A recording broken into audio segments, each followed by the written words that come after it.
ಮೋಹನದಾಸರವರು ರಚಿಸಿರುವ ಜ್ಞಾನವಂತರ ಸಂಘವಿರಲು ಸ್ನಾನವೇತಕ್ಕೆ ಎಂಬ ಕೀರ್ತನೆಯ ಬಗ್ಗೆ ತಿಳಿದುಕೊಳ್ಳೋಣ. ಯಾವುದೇ ಒಬ್ಬ ವ್ಯಕ್ತಿಯು ಜ್ಞಾನವಂತರ ಜೊತೆ ಸಹವಾಸ, ಒಡನಾಟ ಮಾಡಿದರೆ, ಜೊತೆಗೆ ಜ್ಞಾನವಂತರ ಉಪದೇಶವನ್ನು ಕೇಳಿದರೆ ಮತ್ತು ಆ ಜ್ಞಾನವಂತರಂತೆ ಬಾಳಿದರೆ ಅವರ ಸಹವಾಸವು ನಮ್ಮ ಮನಸ್ಸನ್ನು, ನಮ್ಮ ಆತ್ಮವನ್ನು ಶುದ್ಧಿಗೊಳಿಸುತ್ತದೆ. ಆಗ ಬಾಹ್ಯ ಶುಚಿತ್ವದ, ಅಂದರೆ ಹೊರಗಿನ ನೀರಿನ ಸ್ನಾನದ ಅಗತ್ಯವೇ ಇರುವುದಿಲ್ಲ. ಅಂದರೆ ಜ್ಞಾನವಂತರ ಸಹವಾಸವು ನಮ್ಮ ಅಂತರಂಗವನ್ನು ಶುದ್ಧೀಕರಿಸುತ್ತದೆ.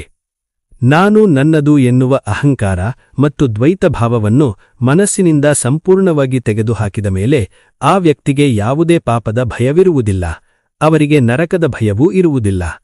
ಅಹಂಕಾರವೇ ಎಲ್ಲಾ ದುಃಖ ಮತ್ತು ಕೆಟ್ಟ ಕೆಲಸಗಳಿಗೆ ಮೂಲ. ಹಾಗಾಗಿ ಅಹಂ ತ್ಯಾಗದಿಂದಲೇ ಮುಕ್ತಿ. ದೇಹದ ಮೇಲಿನ ಕೊಳವನ್ನು ಶುದ್ಧಿ ಮಾಡಿಕೊಳ್ಳುತ್ತಿದ್ದರೆ ಸಾಮಾಜಿಕ ಮತ್ತು ಧಾರ್ಮಿಕ ನಡೆನುಡೆ ಆಚರಣೆಗಳನ್ನು ಮಾಡುವುದು ವ್ಯರ್ಥ. ಅವು ಆತ್ಮದ ಶುದ್ಧಿಗೆ ಕಾರಣವಾಗುವುದಿಲ್ಲ. ಚಿತ್ತಶುದ್ಧಿ ಎಂದರೆ ಮನಸ್ಸಿನ ನಿರ್ಮಲತೆ. ಒಬ್ಬ ವ್ಯಕ್ತಿ ಸನ್ಯಾಸಿಯಂತೆ ಮನೆ, ಸಂಸಾರವನ್ನು ತ್ಯಜಿಸಿ ಹೊರಗೆ ವೈರಾಗ್ಯವನ್ನು ಪ್ರದರ್ಶಿಸಿದರೂ ಅವನ ಮನಸ್ಸು ಎನ್ನುವುದು ಅಹಂಕಾರ, ಕೋಪ, ಆಸೆ ಮತ್ತು ಮಾಲಿನ್ಯದಿಂದ ಕೂಡಿದ್ದರೆ ಆ ತ್ಯಾಗವು ಕೇವಲ ತೋರಿಕೆಯಾಗುತ್ತದೆ. ನಿಜವಾದ ವೈರಾಗ್ಯವು ಮನಸ್ಸಿನಿಂದಲೇ ಹುಟ್ಟಬೇಕು, ಕೇವಲ ಹೊರಗಿನ ವೇಷದಿಂದಲ್ಲ. ಒಬ್ಬ ವ್ಯಕ್ತಿ ವರ್ಷವೀಡಾ ಕಠಿಣ ವ್ರತಗಳನ್ನು ಆಚರಿಸಿದರೂ ಅವನ ಜೀವನದಲ್ಲಿ ಸತ್ಯವನ್ನು ನುಡಿಯಲು ಅಥವಾ ಸತ್ಯದಿಂದ ಬದುಕಲು ಸಿದ್ಧವಿಲ್ಲದಿದ್ದರೆ ಆ ವ್ರತಗಳಿಂದ ಯಾವ ಪುಣ್ಯವೂ ಲಭಿಸುವುದಿಲ್ಲ. ಶ್ರೇಷ್ಠ ವ್ಯಕ್ತಿಗಳ ಮಾರ್ಗದರ್ಶನವಿಲ್ಲದ ಯಾವುದೇ ಸಮಾಜ ಅಥವಾ ಸಭೆಯು ದಿಕ್ಕಿಲ್ಲದ ದೋಣಿಯಂತಾಗುತ್ತದೆ. ಜ್ಞಾನದ ಮತ್ತು ಅನುಭವದ ಪ್ರಭಾವವಿಲ್ಲದ ಸಭೆಯು ಉದ್ದೇಶ ಮತ್ತು ದಾರಿ ತಪ್ಪಿ ಸಮಾಜಕ್ಕೆ ಹಾನಿಯನ್ನು ಉಂಟುಮಾಡುತ್ತದೆ. ಸತಿಪತಿಗಳ ಬಾಂಧವ್ಯವನ್ನು ತಿಳಿಸುತ್ತಾ, ಪತಿಯ ಆಜ್ಞೆ ಅಥವಾ ಪತಿಯ ಮಾತನ್ನು ಮೀರಿದ ಹೆಂಗಸಿಗೆ ಒಳ್ಳೆಯ ನಡತೆ ಏಕೆ ಬೇಕು?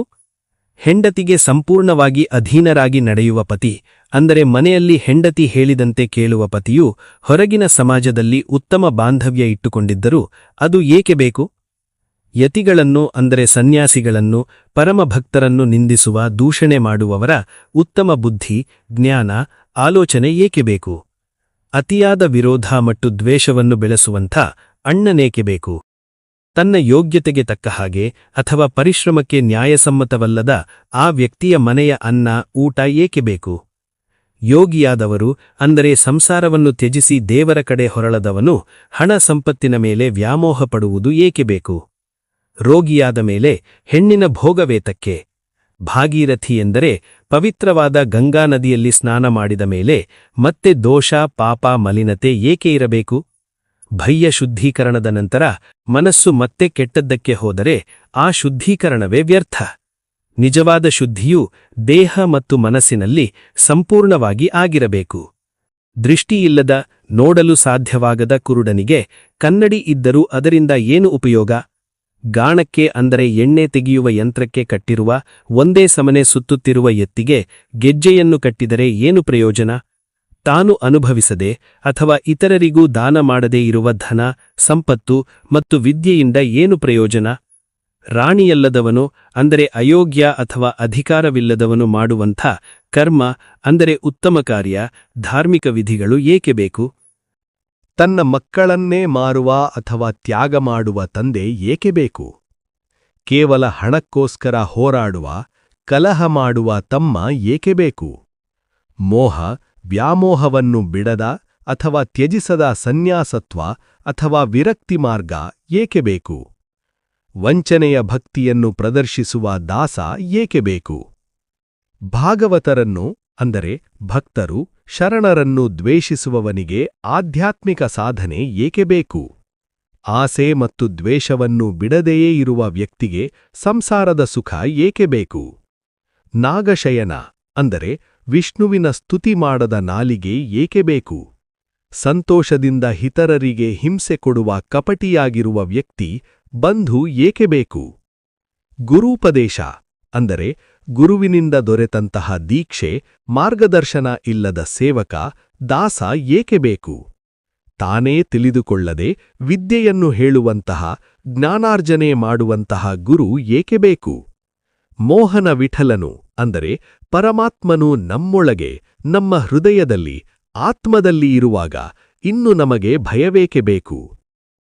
ಈ ಕೀರ್ತನೆಗಳು ಶ್ರೀ ಮೋಹನ ವಿಠಲ ಅಂಕಿತನಾಮದ ವಚನಗಳ ಭಾವದಿಂದ ಪ್ರತಿಬಿಂಬಿಸುತ್ತವೆ.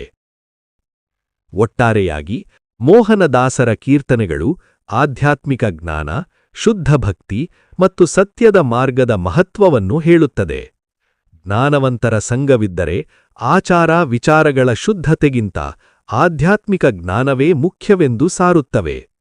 ಪ್ರೀತಿ, ಪ್ರಾಮಾಣಿಕತೆ ಮತ್ತು ನಿಷ್ಕಪಟತೆಯು ಜೀವನದ ಎಲ್ಲಾ ಕ್ಷೇತ್ರಗಳಲ್ಲಿಯೂ ನಮ್ಮನ್ನು ಎತ್ತಿ ಹಿಡಿಯುತ್ತದೆ. ಜ್ಞಾನ, ಉಪದೇಶ ಮತ್ತು ಗುರುಶಿಷ್ಯರ ಸಂಬಂಧದ ಮಹತ್ವವನ್ನು ಹಾಗೂ ಪರಮಾತ್ಮನ ಏರಿಯಿಕೆಯಿಂದ ಬರುವ ನಿರ್ಭೀತ ಸ್ಥಿತಿಯನ್ನು ಸಾರುತ್ತದೆ. ಅಹಂಕಾರವನ್ನು ತೊರೆಯುವ ಮೂಲಕ ನಿಜವಾದ ಭಕ್ತಿಯನ್ನು ಪಡೆಯಬಹುದೆಂದು ತಿಳಿಸುತ್ತವೆ. ಪ್ರೀತಿ, ಪ್ರಾಮಾಣಿಕತೆ ಮತ್ತು ನಿಷ್ಕಪಟತೆಯು ಜೀವನದ ಎಲ್ಲಾ ಕ್ಷೇತ್ರಗಳಲ್ಲಿಯೂ ನಮ್ಮನ್ನು ಎತ್ತಿ ಹಿಡಿಯುತ್ತದೆ. ಸಂಬಂಧಗಳಲ್ಲಿ ಸ್ವಾರ್ಥ ಮತ್ತು ಭಕ್ತಿಯಲ್ಲಿ ಕಪಟತನವಿದ್ದಾಗ ಅಂತಹ ಸಂಬಂಧಗಳು ಮತ್ತು ಭಕ್ತಿ ನಿರರ್ಥಕವಾಗುತ್ತದೆ.